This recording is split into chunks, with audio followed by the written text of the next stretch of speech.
कक्षा 9वीं की student finally आपका वैसे यहाँ पर हिंदी का वार्षिक परीक्षा 2025-26 का पेपर लेके आ चुके हैं। आप लोग बहुत सारे यहाँ पर कमेंट रहे थे कि हिंदी विषय का पेपर लाओ, तो फाइनली आपका पेपर आ चुका है। तो इस वीडियो में हम संपूर्ण उत्तर सहित आपका पेपर कंप्लीट करने वाले हैं। तो इस वीडियो को आपको ध्यान से देखना है और वीडियो को लाइक कर लीजिए, चैनल को सब्सक्राइब कर लीजिए और साथ ही इस वीडियो को अपने दोस्तों तक जरूर शेयर कर दीजिए, जिससे वो भी हिंदी विषय में अच्छे अंक ला सके। तो आप यहाँ पर देख लीजिए कक्षा 9वीं वार्षिक परीक्षा 2025-26 विषय हिंदी आपके टोटल क्वेश्चन 23 रहेंगे और मैक्सिमम मार्क्स 75 नंबर का रहने वाला है। टाइम 3 घंटे रहेगा। साथ ही आपके यहाँ पर निर्देश आते हैं, तो निर्देश आप पढ़ लीजिए। इस प्रश्न पत्र में कुल 23 प्रश्न, सही प्रश्न करना अनिवार्य है। ठीक है, तो आप यहाँ पर निर्देश पढ़ सकते हैं। चलिए आपका हिंदी विषय का पेपर देख लेते हैं। तो वीडियो को लाइक और चैनल को सब्सक्राइब जरूर कर लीजिए। तो आप यहाँ पर देख लीजिए, आपके आते हैं सही विकल्प चुनकर लिखिए, जो कि 6 नंबर के आपके रहेंगे। तो पहला था कामायनी किस युग की रचना है। तो आपका था भारतेंदु, एक बार आता छायावाद और साथ प्रगतिवाद और दाता नई कविता। तो कामायनी किस युग की रचना है। तो जो आपकी कामायनी है वो आपकी छायावाद की रचना है। फिर आपका दूसरा आता ग्राम श्री कविता के रचनाकार हैं।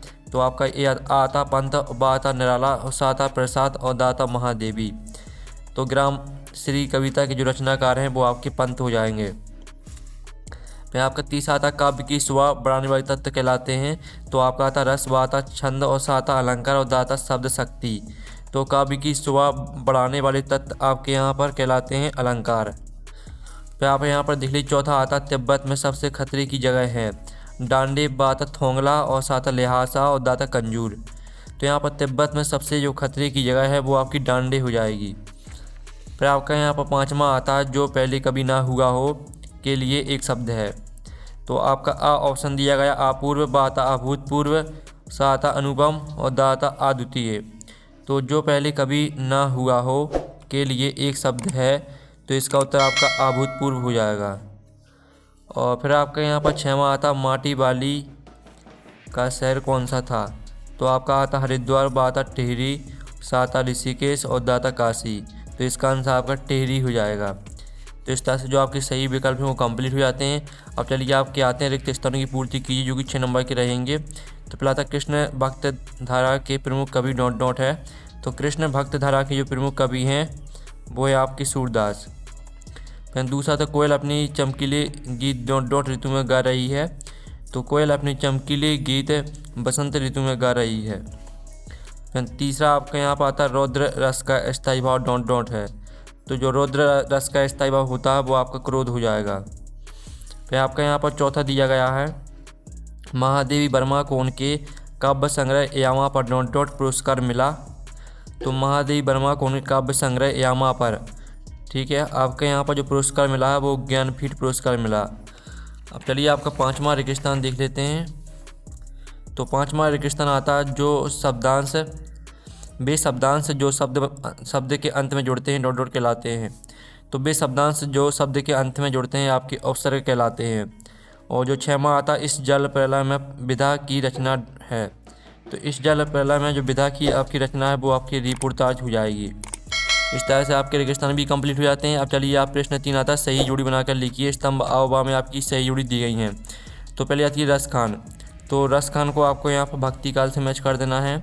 और दूसरी आती, ठीक है, दोहा के प्रथम चरण में मात्राएं। तो इसको आपको यहाँ पर 13 से मैच कर देना है। और सुर का तद्भाव, तो इसको आपको यहाँ पर सूरज से मैच कर देना है। और जाबिर हुसैन, तो इसको आपको डायरी विधा से मैच कर देना है।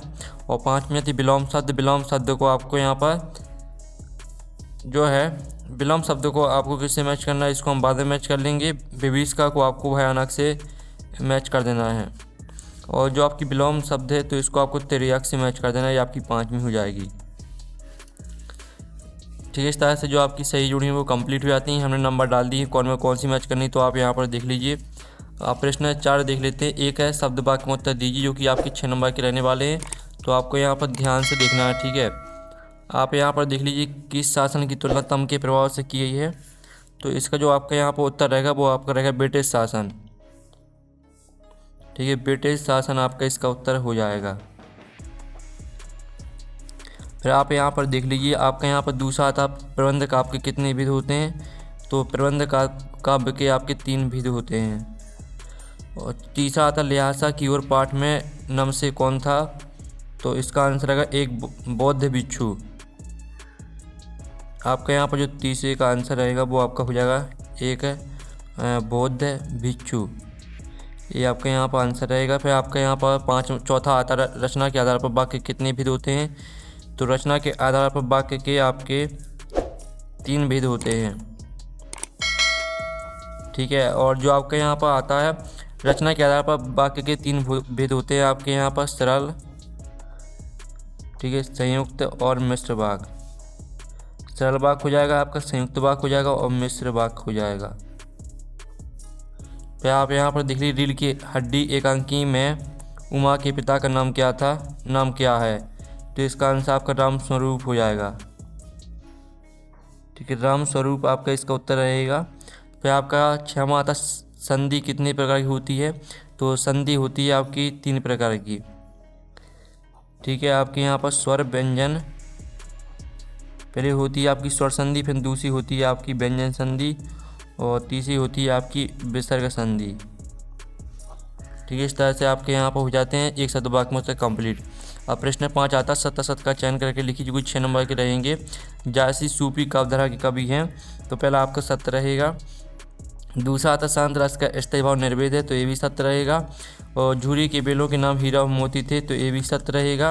और उपकार का बेलों, ठीक है, उपकार का बेलों अपकार होता है, तो ये भी सत्य रहेगा। अब चलिए आपके यहाँ पर देख लेते हैं। 5वां आपका आता उमा ने MA तक शिक्षा प्राप्त की थी, तो ये आपका सत्य हो जाएगा। फिर आपका यहाँ पर 6वां आता लेखक रेणु जी ने बाढ़ का प्रत्यक्ष अनुभव नहीं किया था, तो ये भी आपका सत्य रहेगा। अब चलिए आपके प्रश्न हम यहाँ पर देख लेते हैं। प्रश्न 6 आता सुमंत्र पंत ने गाँव को मरकर डिब्बे से खुला क्यों कहा है। तो इसका उत्तर भी हम यहाँ पर देख लेते हैं। 6 प्रश्न का उत्तर देख लीजिए, ये आपका 6 प्रश्न का उत्तर रहेगा। साथ ही अथवा वाले का उत्तर देख लीजिए, मान सरोवर से कवि का क्या आशय है। फिर आपका आता 7वां वीरगाथा काल आदिकाल की 2 प्रमुख विशेषताएं लिखिए। अथवा आता भक्ति काल को स्वर्ण युग क्यों कहा जाता है। तो वीरगाथा काल की आप 2 विशेषताएं देख लीजिए, युद्धों का सजीव और आँखों का देखा वर्णन करना।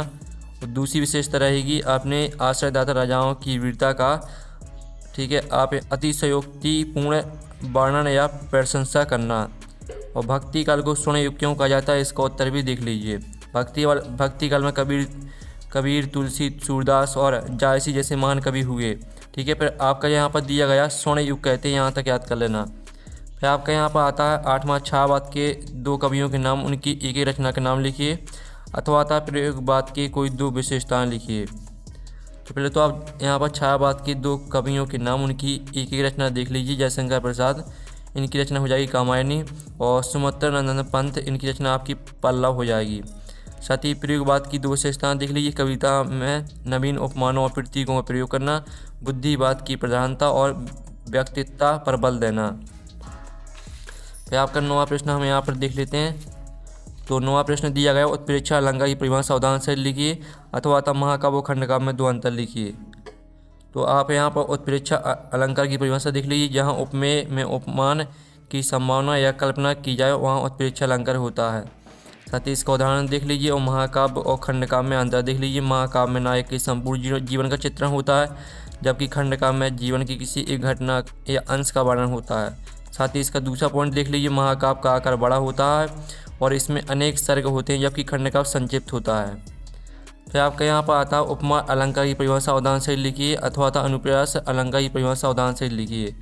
तो आप यहाँ पर देख लीजिए, ये आपकी उपमा अलंकार की परिभाषा यहाँ पर दी गई है। और साथ ही अथवा में आपकी अनुप्रास अलंकार की परिभाषा दी गई है और इसका उदाहरण भी देख लीजिए। फिर आपका आता छंद किसे कहते हैं, इसकी विधों के नाम लिखिए। अथवा रस के अंगों के नाम लिखिए। तो आप यहाँ पर देख लीजिए छंद किसे कहते हैं, इसका उत्तर देख लीजिए। और रस के अंगों के नाम देख लीजिए। फिर आपका आता गया ने हीरा मोती को दोनों बार सूखा भूसा क्यों दिया। फिर आपका अथवा आता सालिम अली पक्षी प्रेमी कैसे बने। तो ये आपका 12वें प्रश्न का आंसर रहने वाला है, ठीक है। और साथ ही आपका 12वें के अथवा का आंसर रहेगा सालिम अली पक्षी प्रेमी कैसे बने। फिर आपका आता कहानी उपन्यास में आपको 2 अंतर लिखना है। इसका जो अथवा वाला प्रश्न वो आप यहाँ पर देख लीजिए। निपात शब्द किसे कहते हैं, उदाहरण सहित लिखिए। तो आप यहाँ पर देख लीजिए कहानी उपन्यास में 2 अंतर। कहानी का क्षेत्र सीमित होता है और और यह छोटी होती है, जबकि उपन्यास का क्षेत्र व्यापक होता है और यह बहुत बड़ा होता है। इसका दूसरा पॉइंट भी देख लीजिए। और निपात शब्द किसे कहते हैं? वे शब्द जो किसी वाक्य में किसी शब्द के बाद लगकर उसके अर्थ पर विशेष बल देते हैं, उन्हें निपात शब्द कहते हैं। साथ ही इनके उदाहरण देख लीजिए। फिर आपका था हरिशंकर परसाई अथवा प्रेमचंद की दो रचनाएं लिखती हुई वहाँ शैली लिखना है आपको। तो इनका उत्तर देख लीजिए। आपका 14वें प्रश्न के उत्तर रहने वाला इनकी रचनाएं रहेंगी, ठीक है, गोदान प्रेमचंद की, ठीक है, और कफन। साथ ही इनकी भाषा शैली देख लीजिए। और जो अथवा वाला है तो अथवा वाला, ठीक है, दोनों में से आपको एक करना है, तो हमने प्रेमचंद पर करा दिया है। अब प्रश्न 15 आता है, संस्मरण और रेखा चित्र में दो अंतर लिखना है, अथवा तो मुहावरे एवं लोकोक्तियों में अंतर लिखिए। तो ये आपका संस्मरण और रेखा चित्र में अंतर दिया गया है। संस्मरण किसी महान व्यक्ति या विशेष स्मृति पर आधारित होता है, जबकि रेखा चित्र किसी भी व्यक्ति या वस्तु का शब्दों द्वारा खींचा गया चित्र होता है। इसका दूसरा पॉइंट भी याद कर लेना है। और मुहावरा और लोकोक्ति में अंतर देख लीजिए। मुहावरा एक वाक्यांश होता है जो वाक्य के बीच में प्रयुक्त होता है, जबकि लोकोक्ति एक पूर्ण वाक्य होती है जो स्वतंत्र रूप से बोली जाती है। इसका दूसरा पॉइंट भी याद कर लेना है। फिर आपके यहाँ पर 16वां प्रश्न आता है, जिसमें आपको मुहावरों के अर्थ लिख कर वाक्य में प्रयोग करना है। गदगद होना और ईंट का जवाब पत्थर से देना, अथवा आता सलीम अली पक्षी प्रेमी कैसे बने, लिखिए। तो आप यहाँ पर देख लीजिए। आपका 16वें प्रश्न के आंसर रहने वाला है, और साथ ही 16वें के अथवा का उत्तर भी देख लीजिए। फिर आपका आता है संधि और समास में आपको अंतर लिखना है, ठीक है। अथवा में आपको मृत्यु का तरल दूध किसे कहा गया और क्यों। तो संधि और समास में अंतर देख लीजिए। और मृत्यु का तरल दूध किसे कहा, इसका उत्तर देख लीजिए। फिर 18वां प्रश्न आता है, जिसमें आपको काव्यांश की संदर्भ प्रसंग सही व्याख्या लिखनी है। प्रेमी ढूंढत में फिरो प्रेम लेना कोई, ठीक है, इस तरह से दिया गया है। इसकी दूसरी लाइन भी देख लीजिए और अथवा वाला देख लीजिए। इनकी आपको संदर्भ प्रसंग सही व्याख्या लिखनी है। तो ये रही आपके 18वें क्वेश्चन का उत्तर, संदर्भ प्रसंग व्याख्या। इसका स्क्रीनशॉट ले लीजिए और अथवा वाली का उत्तर भी देख लीजिए, ठीक है। आपका अथवा वाली का उत्तर रहेगा संदर्भ प्रसंग व्याख्या। फिर आपका 19वां क्वेश्चन आता है, जो कि आपका गद्यांश दिया गया, तो इसकी भी संदर्भ प्रसंग सही व्याख्या लिए आपको लिखनी है। विलासिता की सामग्रियों से बाजार भरा पड़ा है, ठीक है, इस तरह से दिया गया। साथ ही इसका अथवा देख लीजिए। तो इनकी भी संदर्भ प्रसंग व्याख्या देख लीजिए, और साथ ही अथवा वाले का उत्तर भी देख लीजिए, ठीक है। इस तरह से जो आपका यहाँ पर 19वां क्वेश्चन वो कंप्लीट हो जाता है। चलिए 20वां प्रश्न आता है, जिसमें आपको यातायात नियमों पर एक अनुच्छेद लिखना है। अथवा आता कक्षा में अपनी प्रिय मित्र से पढ़ाई से संबंधित संवाद लिखिए। तो आप यहाँ पर देख लीजिए 20वें प्रश्न का उत्तर, ठीक है। यातायात के नियमों पर एक अनुच्छेद देख लीजिए। आपका यातायात के नियमों पर अनुच्छेद दिया गया है। और कक्षा में अपनी प्रिय मित्र से पढ़ाई से संबंधित संवाद देख लीजिए। ये आपका संवाद यहाँ पर दिया गया है, ठीक है। तो स्क्रीनशॉट आप ले सकते हैं। फिर 21वां प्रश्न आता है, जो कि आपका गद्यांश दिया गया है, 4 नंबर का रहेगा। विद्या अमूल अनासर तथा सर्वोच्च पन है, इस तरह से दिया गया है। तो इसके 3 प्रश्न आते। रावण के पास सबसे अमूल धन कौन सा था। उपयुक्त अनुच्छेद का सारांश लिखिए। उपयुक्त अनुच्छेद का शीर्षक लिखिए। साथ ही अथवा में आपका काव्यांश दिया गया है, तो उपयुक्त काव्यांश का शीर्षक लिखिए। आप अपने देश को प्यार क्यों करते हैं, उक्त काव्यांश का भावार्थ लिखिए। तो चलिए इनके उत्तर आपको हम दिखा देते हैं, ठीक है। ये आपके गद्यांश के तीनों प्रश्न के उत्तर यहाँ पर दिए गए हैं। साथ ही अथवा में आपके काव्यांश के तीनों प्रश्न के उत्तर यहाँ पर दिए गए हैं। फिर 22वां प्रश्न आता है, जिसमें आपको स्थानांतरण प्रमाण पत्र TC प्राप्त हेतु प्राचार्य को आवेदन पत्र लिखना है।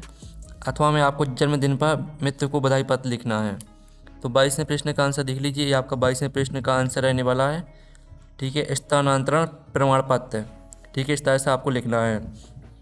और 23वें प्रश्न में आपको निबंध लिखना है। तो हमें आपका वृक्षारोपण का महत्व पर निबंध देख लेते हैं। तो ये आपका निबंध दिया गया, इसका आप स्क्रीनशॉट ले लीजिए। प्रस्तावना, वृक्षों से लाभ, पर्यावरण संतुलन, वृक्षारोपण की आवश्यकता, उपसंहार। इस तरह से निबंध पूरा कंप्लीट हो जाता है। वीडियो को लाइक कर लीजिए, चैनल को सब्सक्राइब कर लीजिए, आपका पेपर कंप्लीट हो जाता है। हम नेक्स्ट वीडियो में मिलते हैं। Thanks for watching.